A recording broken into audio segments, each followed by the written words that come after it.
Chumripsur, Namaste, hello. It was here at Phnom Kulen in Cambodia that the mighty Khmer Empire was born when Jayavarman II anointed himself king, breaking away from the Hindu Java Empire.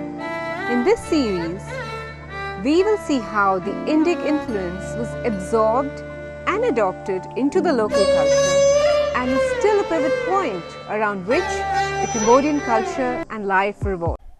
Hello and welcome to Forgotten Temples with myself, Mr. B. And we are on the path of those ancient Hindu gods yet again. And it is this causeway that takes us to our next target. This temple was dedicated to Shiva. And I need to show you a photo right from the outset so you can get some idea as to what we're dealing with, because we're way up in the sky and on the edge of a cliff. So have a look at this photo and I'm sure it will impress you.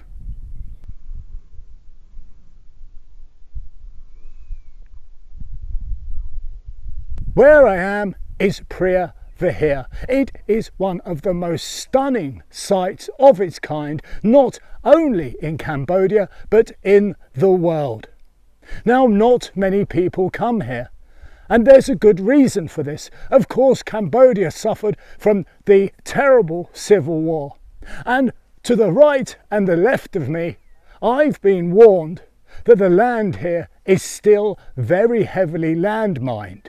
It is a very dangerous place to be.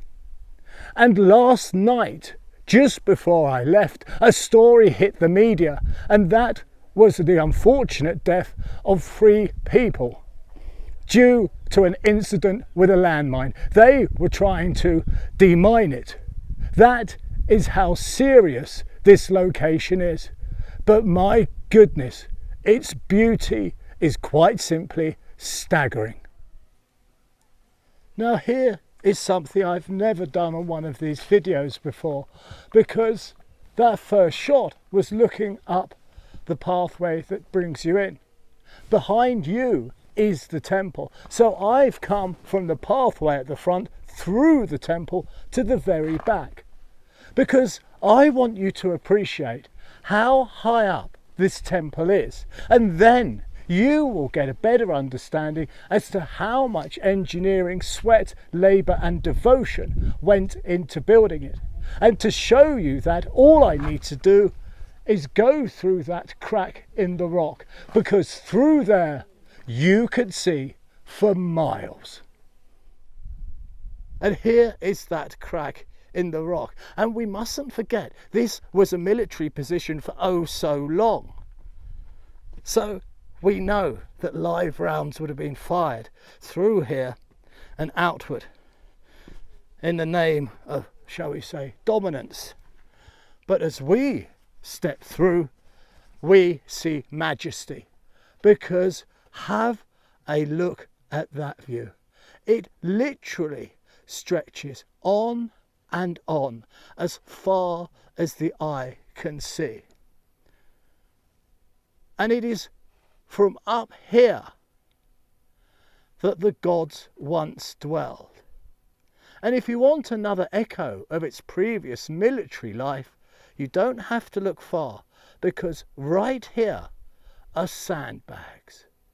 But what we must remember is the Herculean task it took to build this temple up in the clouds. Behind is one of the gateways that one goes through, going up to the temples. But as I turn round, you will see this is where the temple lays, directly in front of us. It is really a sleeping giant. It is absolutely huge, and it is one that people have fought and died over. And at the top of the stairs we are greeted by the temple. I have not been in, so you and I are walking in together. Wow, this is absolutely remarkable. The stonework here is incredible, and because we're up on that cliff, we get a beautiful breeze. Have a look at this. It is a temple on a quite simply gigantic scale. Moving through to the heart of the temple, we see that there is a further flight of stairs ahead of us. And I think this shot gives you a clearer idea as to the size of this place. It is quite simply enormous. Do you recall me saying that many people have died here? Well, there's two stories that relate to that statement, because this temple is on the border with Thailand, and I mean right on the border, and it has been very hotly debated by both Thailand and Cambodia, to the point it went to the International Court of Justice at The Hague, and it was for them to make the decision. Well, Cambodia were the victors, if that is the correct word, for it was deemed, were the ones that rightly owned it. But that didn't end the dispute, because in previous decades this temple has been shelled by both sides as fighting has erupted spasmodically. And unfortunately, on occasions, the temple has been damaged. But that's not the only time this beautiful giant has been right in the heart of conflict, because this, it is said, was the last strong point of the Khmer Rouge, those that killed over 2 million people. Because of its position atop of a cliff, it is almost impossible to assault it. But it was taken at the cost of many, many lives. And how did the battle end? Well, if you've seen where Pol Pot lived, just further down the road, about 2 hours drive away, in a very similar position, what the very last remnants of the Khmer Rouge did was pointed their guns this way and held out for as long as they could. When they were finally about to be overcome, they spun round and literally just walked across the border and disappeared into Thailand.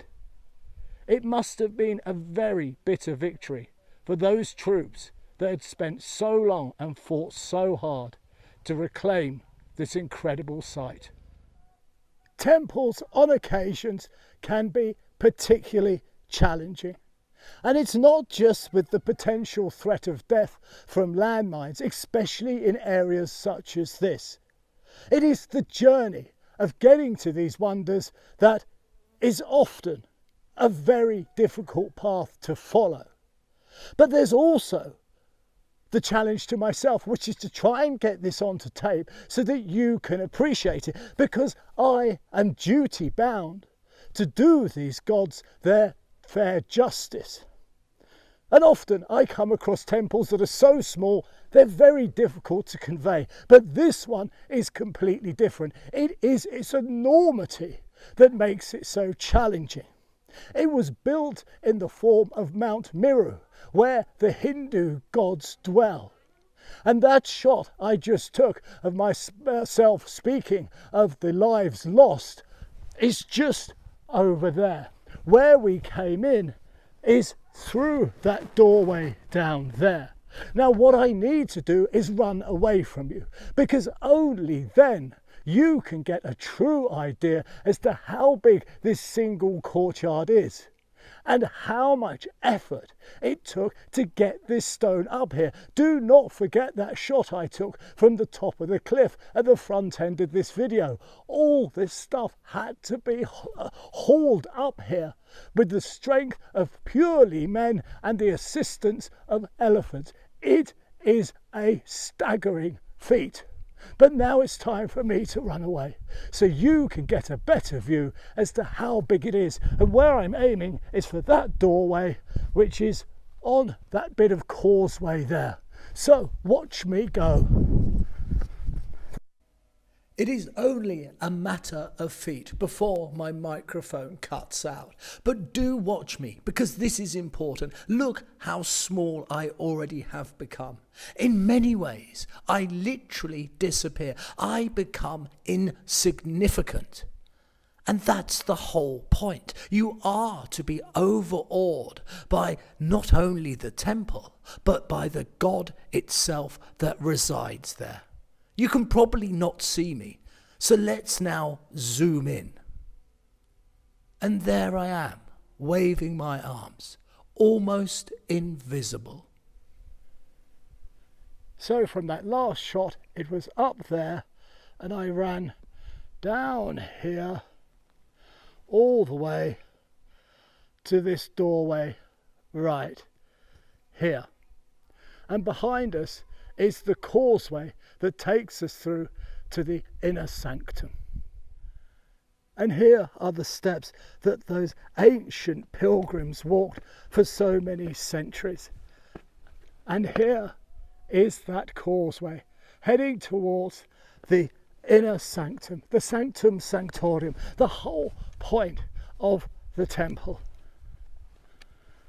And remember, this area we've just walked through, this courtyard, shall we say, is just one of a few. We've been through numerous gateways to get to this point. It really is an incredible sight to be up in the sky and see something that's nigh on 1,000 years old, has been so hotly disputed, and still stands here looking so majestic. And here it stands. We cannot go through the centre, which is the way the ancients would have gone, due to there being rubble. We need to go to the side.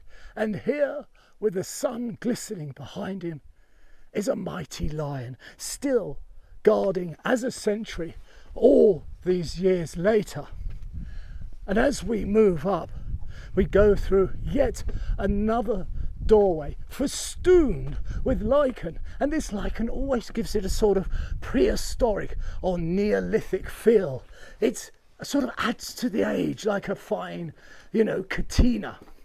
And as we step through, we see yet another courtyard. We have to go even deeper through this pathway and on to that doorway. And onward we tread, each step as marked as the next. On the right, in the bright red, we have a lovely lady. She is one of the guardians here, and I'm sure her walkie-talkie is fully charged, just in case, you never know, the ties decide that in fact we're coming back because we love this temple so. And finally, we're at the last courtyard. Now have a look at these corridors here. They are absolutely fascinating. They do go both sides. But the reason for this temple lays before us, because this is the inner sanctum. This is the sanctum sanctorum. This is where the heart of this temple lays.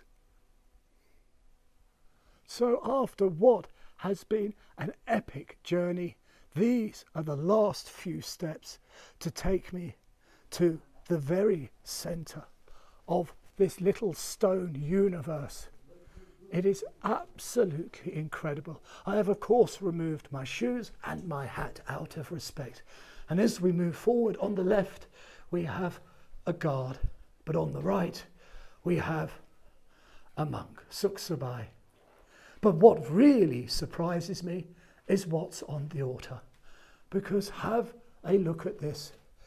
At the very centre of this amazing universe carved by man, there sits Ganesh.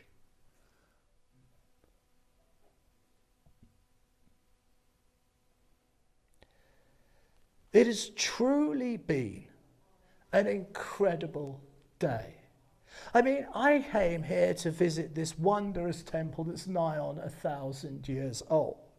A temple that lives up in the clouds, one dedicated to Shiva, but at its very heart, to my surprise, lays Ganesh. I mean, I have visited hundreds upon hundreds upon hundreds of temples, tens of thousands of miles lay behind me, but I have never seen that before.